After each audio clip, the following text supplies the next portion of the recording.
What's up, everybody? Welcome to Podcast Now. I'm Alex. I'm once again joined by Tyler. We are back for another video on our Star Wars The Rise of Skywalker community series, a community series that airs every single week on our channel. We talk about all things this upcoming movie. We are just another week closer. The movie comes out in just a little over 4 weeks, so we have several more community series videos. And in this video, we want to talk about everybody's favorite, Mark Hamill. And love him or hate him, especially for some of the things he says off screen. You know, Luke Skywalker, very, very powerful, obviously, figure in the Star Wars world. We see what happened to him in Episode 8. Tyler and I obviously stand on the side of not liking Episode 8 whatsoever. I think a lot of people would probably agree with they kind of ruined his character, and they did a lot of things they shouldn't have done with him. And Mark Hamill has said some pretty questionable stuff, really dating back to The Last Jedi, before Last Jedi released, and then obviously on like the press tour, and then once the movie was out. He was saying quite a lot of stuff. He kind of, maybe he even got shut down by Disney saying like, hey, you can't say some of that stuff. There are a lot of hints in his words that he was very unhappy with what happened in Episode 8. There's even talks with C-3PO's actor saying like Mark didn't like what they were doing with him. So even you have other actors saying, yeah, he's pretty displeased. Now fast forward to right now, we have another example of that. There was a guy who bought 32 tickets, I believe, to see The Rise of Skywalker, and he tweeted Mark Hamill and he said, "This better be good." And then Mark Hamill's tweet back to him was, "Well, you could wait for it to come out on cable." So basically, don't buy the movie. You know, don't pay to see this movie. You can just see it, you know, when it comes out for free. Don't waste your money. Now, was it like kind of blending the lines between being a joke, and is he more of a joking kind of guy? Yeah.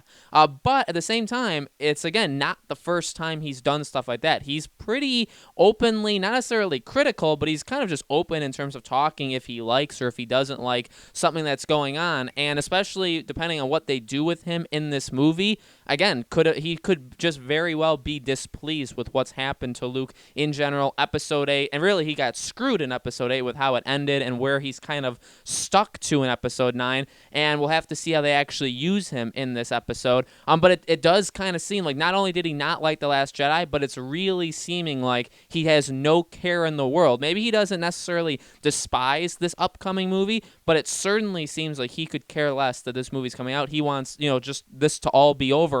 And he's kind of made mention of that too, like, you know, fatigue, just like, let's just get this over with, and then, you know, like, Luke's legacy is over, and let's just push forward. So Tyler, what do you think about Mark Hamill's, you know, whole journey talking about this newest trilogy and his thoughts on Episode 9? Well, it's definitely never a good thing when you have Luke Skywalker, who's pretty much the main, you know, not anymore, but he was the original main character of Star Wars. So when you have, and even when you kind of think about episodes 1, 2, and 3, that's all to get to the Luke Skywalker films. If you know what I mean? Like Obi-Wan and Anakin were the main characters there, yeah, but it was all like, here's how it got to this point for the main story of 4, 5, and 6. So really, Luke Skywalker is like the main character. He's supposedly the true chosen one. It wasn't Anakin, it was actually Luke. So he's the main. He's like a major character. He's a big face for Star Wars. And when you have someone saying like, just wait till it's on cable. That's like, do you guys realize that when a movie comes out on cable, that doesn't really mean HBO. That means literally like TBS or FX or whatever. Cable, that's almost 2 years after the movie comes out. So he's saying for the final movie to end this Star Wars saga that's been going on for, what, like decades? To see the conclusion, you can wait a couple years till it's on cable. That's terrible. Honestly, he should get in trouble from Disney for saying that, simply because of how that's horrible. Cable, in other words, think of it like this too, guys. Disney Plus just launched, and we know from Disney that a Disney movie, which includes Marvel and Star Wars, will be uploaded to Disney Plus or added to Disney Plus after the movie has finished its theater run, which is around 4-ish months after it's hit theaters. So we're talking let's say, to be safe, let's say by April, end of April, Star Wars The Rise of Skywalker will be on Disney+. He's not even saying, oh, well, wait till it's on Disney Plus because it's only a couple months. He's saying wait 2 years plus till it's on cable. It's almost like kind of spitting in the face of Disney when you really kind of think about it. Because, the guy bought a bunch of tickets and saying, I hope it's worth it. Well, you could just wait till it's on cable. It's not, you almost can't even take it as a joke. Disney's probably pretty mad about that because that can really hurt the film, and I think the film's already hurt because of 8. I think the film's already hurt because of the leaks, which we talked about in, I think, the last video. So when you have, like I said, the face of Star Wars, that's why I think everyone was really excited about The Last Jedi, because the ending of The Force Awakens with Luke was a massive highlight of that film, to see Luke again. And so going into 8, it was really cool to see, like, well, what has happened to Luke over these 30 years. Most people weren't happy about what they did, but the point was, though, that was a draw to see, like, Luke's in this film. Luke is back. The main character is back. And then obviously now he's dead. So you would think that the one of the attraction points from the trailers of Episode 9, The Rise of Skywalker, is when we hear Luke talk, and it's new lines. So clearly Luke's in it. So, is he a Force ghost? What are they going to do? How is he back? So, that's exciting for people who like the character Luke Skywalker, which is many. And then when you have the guy who plays him says, well, you can just wait till it's on cable. So in other words, wait 2 years after the movie comes out, which is insane to even suggest. Honestly, it is. That could really hurt the film, where people are like, oh, wow, Mark Hamill doesn't like the film, he doesn't support the film, then I'm not either. If Mark Hamill made a joke like, well, Disney Plus comes out pretty soon, so you could wait a few months, it'll be on Disney Plus and watch it with the whole family or whatever, then it would have almost been like a small promotion of a Disney product, not literally clawing at Disney and basically saying, like, screw this movie. So I don't know. It's bad. I think that's pretty bad when you hear an actor or actress talk about a film that way, because he's very much bad mouthing this final film without really saying much. It's honestly it's kind of shocking, because it seems like he really likes J.J. Abrams, just from the interviews. Doesn't seem like he likes RJ or Ryan Johnson. Feelings, I understand that. But it's weird, though, because if he likes J.J. Abrams, why would you do that to that director?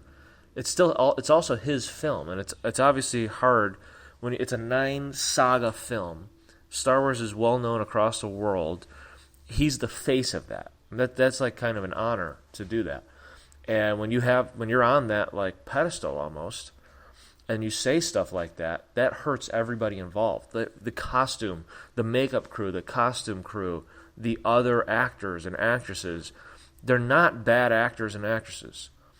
Yes, some of the movies aren't that great. 7 I thought was actually really good. Some people disagree with that. I thought it was actually really good. I thought it could have been a little bit better, but overall I thought it was great. 8 wasn't good at all.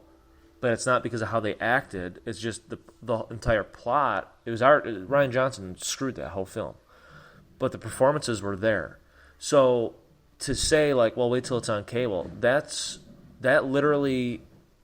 affects their status as actors and actresses. If the movie bombs, do you really think you're going to see Daisy Ridley and John Boyega? If it bombs just because they're in Star Wars, I mean, it's tough. Think about what Daisy Ridley's really been in.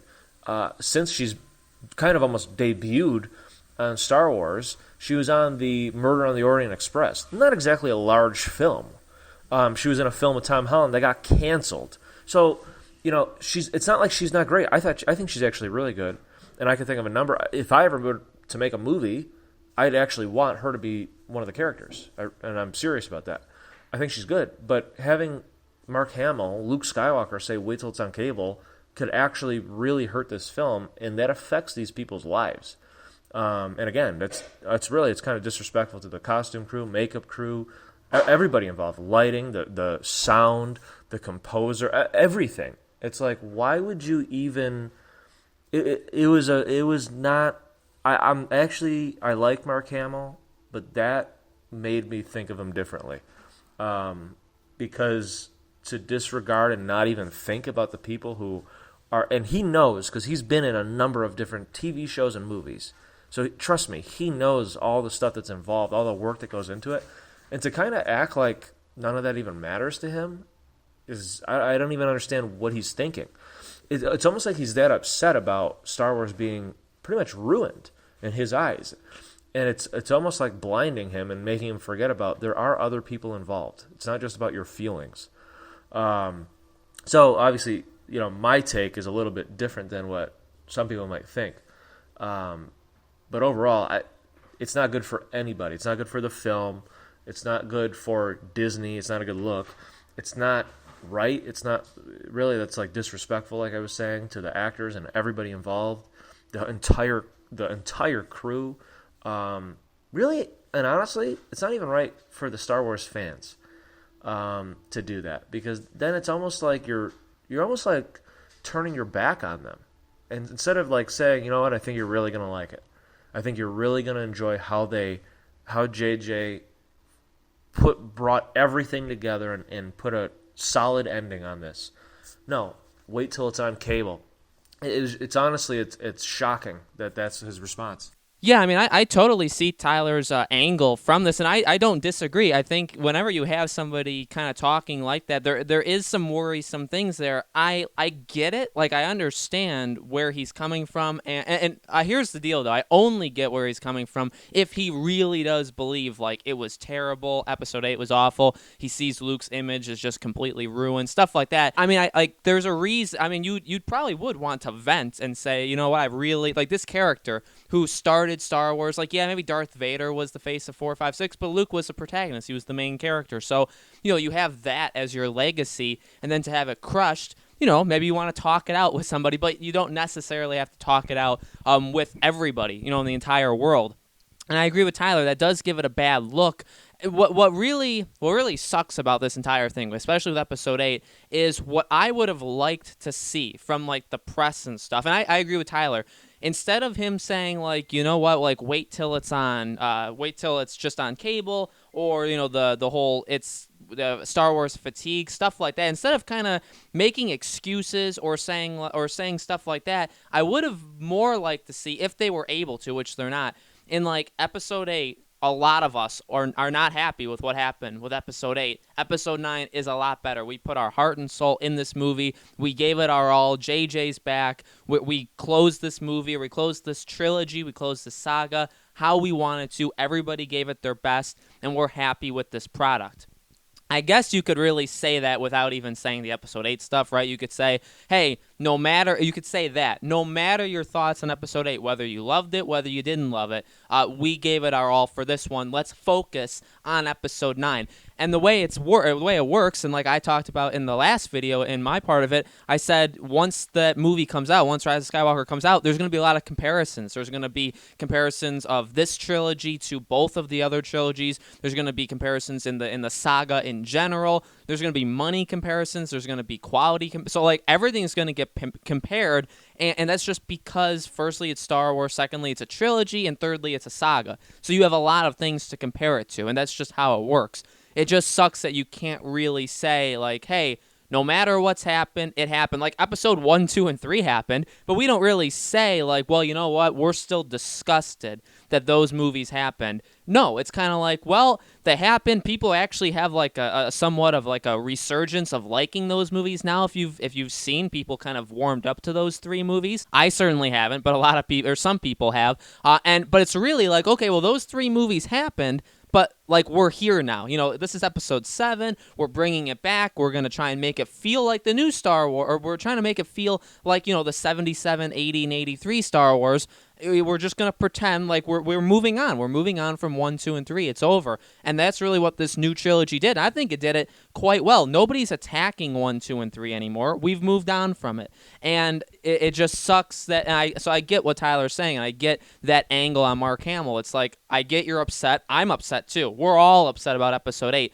But because he's who he is, because he's Mark Hamill, because he's Luke Skywalker, you can't really say those things. It's sometimes like funny to hear him say bad-mouthing things of Rian Johnson episode 8 and stuff. Like, that's fun to watch because we didn't like it. But at the same time, a professional, stuff like that, you kind of just have to suck it up and move on, right? So I can see if you like Mark Hamill saying these things and if you don't like it. I can get both sides. So guys, let us know in the comments below. What do you think about Mark Hamill's comments? Do you agree with the way he's kind of like handling himself, or do you not? Let us know. Make sure you guys subscribe to our YouTube channel, Podcast Now. Hit that bell icon so you guys know when these videos go up. And like I said, these community series videos air every single week on our channel. Next week, we'll have a brand new video for you, and I hope to see you guys there.